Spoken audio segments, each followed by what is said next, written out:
instead of being worried about nuclear missiles and what the Soviets are doing in China or Korea or Vietnam, we're looking at domestically, in the United States, the average Joe in America, how your life is affected, and more importantly, how that would have felt, especially in the early 1950s. Okay? Now, it's not a coincidence that the peak of the Red Scare that's coming, who's the communist, who's the traitor, that was the red dot game from yesterday, it's going to peak in the early 1950s because in 1949, the Soviets have successfully tested atomic weapons. Why is it not a coincidence that the Red Scare is going to peak right after the Soviets get their hands on atomic weapons? Isn't the Red Scare down the road? The Red Scares, remember that whole suspicion, are you a red dot? Are you a red dot? And you don't know? That was, the red dot equivalent is communist. But they're Americans. They're not all spies. That's what makes it scary. You don't know. Remember how we said the equivalent to today is Muslim immigrants from Syria? People talk about like they're infiltrating your country or they're plotting to kill you or they're all terrorists. Take that same sentiment and switch Muslim immigrant for communist and switch the year 2016 for the year 1950 or 1951 and it's the same thing. But what's the difference about being suspicious of communists versus suspicious of Muslim immigrants? Like, physically, what's the difference? Skin color. You can kind of look at one and say, you fit the description. What's a communist look like? It's kind of big. What's a Republican look like?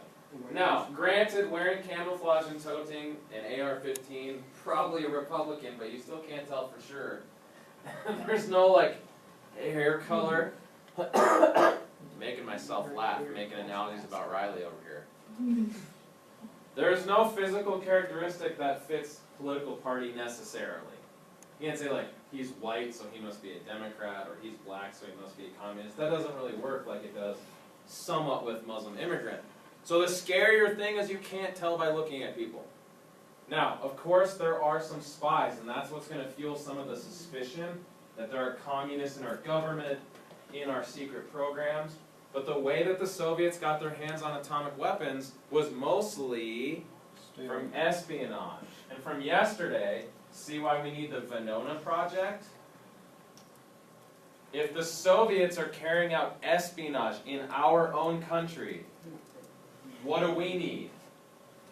Espionage means they're spying on us. So what do we need in America? What kind of program? Counter-espionage. Enter the Venona Project. So, we're going to be in Canvas, if you're not already there. And the basics of the Venona Project from yesterday. It's a counter-espionage program whose purpose was what? To spy on us. Exactly. To catch the Soviet spies that are staying in America. You have to be curious. Did it work? Did we catch any? And who were they? I hope. Right? So that's what today is going to be about. Now, if you looked at the calendar, what Thursday is going to be about is the two biggest ones. They're a husband-wife couple. We're going to put them on trial on Thursday. The Rosenbergs. Okay? But today, if you go to the Cold War module, hopefully it shows up. What we're going to do in our group, because we should have 6. 1, 2, 3, 4, 5, 6. Awesome. Do you see one that says Targets of the Venona Project at the bottom of the Cold War module? Your group number, if you can remember that, is going to correspond to the one target, like suspected Soviet spy, that we think we caught with the Venona Project. Do you guys remember what group number you were? Yeah. Okay, let's start with 1. Anyone recall? You guys were 1s? Okay, who was a 2? 3s? 4s? Oh, we're 4. You're 4s? 5s? We're 5s. You're 6? What? We're 6s. You sure? I think Des was a 6. 5, 6. Okay, that's relevant because when you go to this assignment, targets of the Venona Project.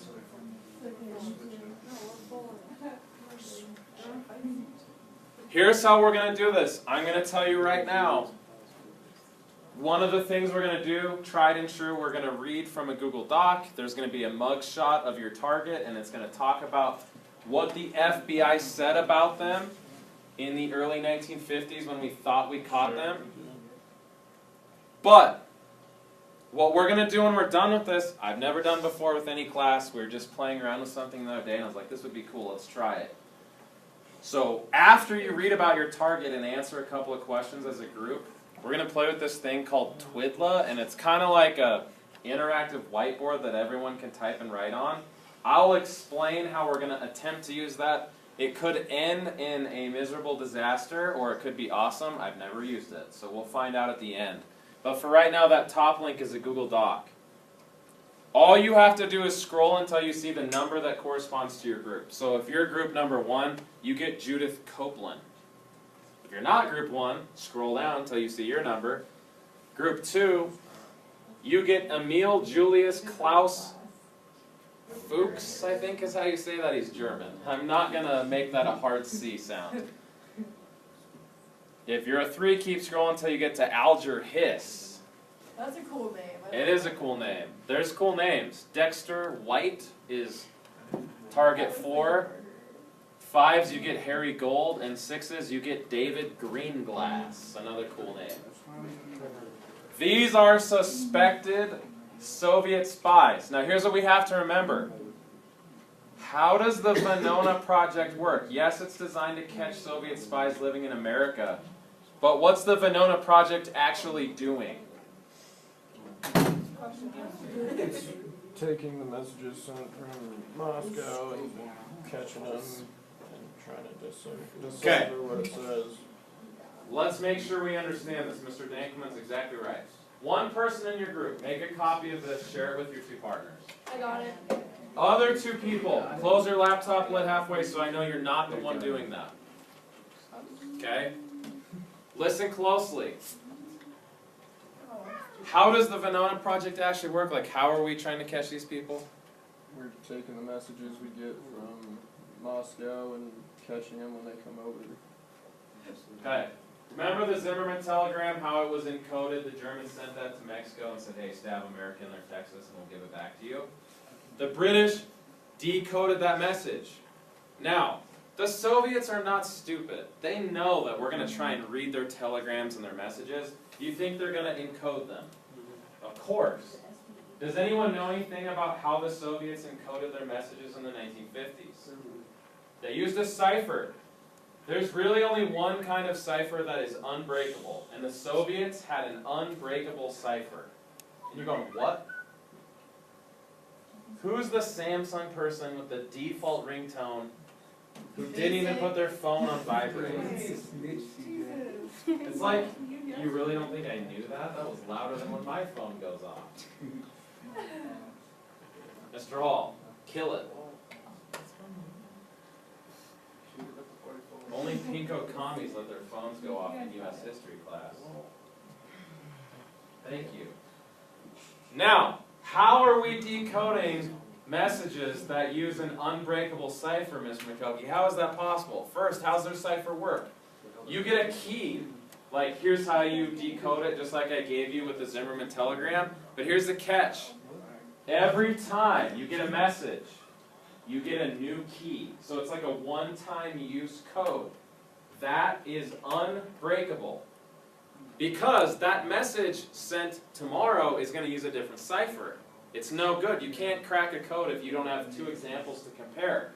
But some Soviets are going to be lazy or get confused and use the same cipher twice. Can you break a code that's sent twice in 2 different messages if you have that cipher? Yeah. Yes. So here's how I like to think about the Venona Project. Picture a fire hydrant, wide open, shooting water like 50 feet in the air. Now try and take a drink. Challenge accepted. Okay, somebody put that on Instagram because I want to see it. That is exactly how the Venona Project worked. Now the fire hydrant shooting all this water, that's the sum of all Soviet messages. What % of those are you getting if you try and drink from a water fountain? It's got to come down 2% sometime. of the volume, you must have a big mouth. There's no way, because you put your mouth over, like right over the fire hydrant, it's going to blow you back 10 feet, right? A fraction, can we agree on that, a fraction, of what's actually coming out? That's the Venona Project. So one of the downsides is you get little snippets. It's like somebody who's having a private conversation. Let's say, you know, your parents. They go behind closed doors and have a 1-hour conversation. And you get to put your ear up to the door for 30 seconds. You might hear them talking about the weather or how, hey, I gotta go to the bathroom. Something totally extraneous, but that's all you heard. Or you might hear something like, yeah, this is what I got him for his birthday and where I hid it. That's an important snippet, but you're only getting small pieces like drinking out of a fire hydrant. Does that make sense? Now, from those snippets, here's what we get. 6 suspected spies, not including the Rosenbergs, because they get the whole day Thursday. We're going to put them on trial. Here's what you're going to do as a group. With the shared copy that your partner just sent, you're going to read about yours. If you need more information, there's a link for every single one of you. If you need to read something more, at the bottom, underneath what the FBI said about them, you have something like 7 questions, 6 or 7 questions, that you're going to answer as a group. So you have one shared copy of this. When we're done, what we're going to do with that is go back to that link, that Twidla, and some of you already started playing with this, and we're going to make a web and try and draw how your spy is connected to their spy is connected to their spy. And I gave you a disclaimer. I have never used this before, so it may not even work, but we're going to try it for fun. Because my whiteboard is full, and honestly, whiteboards are boring. So let's try like a digital one we can all do together. Okay, but first we have to read about our spy, what we know about them. What kind of information are they trying to steal? Who do they work for? What's their code name? Put it on your document, and then we're going to all put it in Twidla together when we're done. Okay? So I have some music, and I will come around and help you, but everyone should be on the same copy.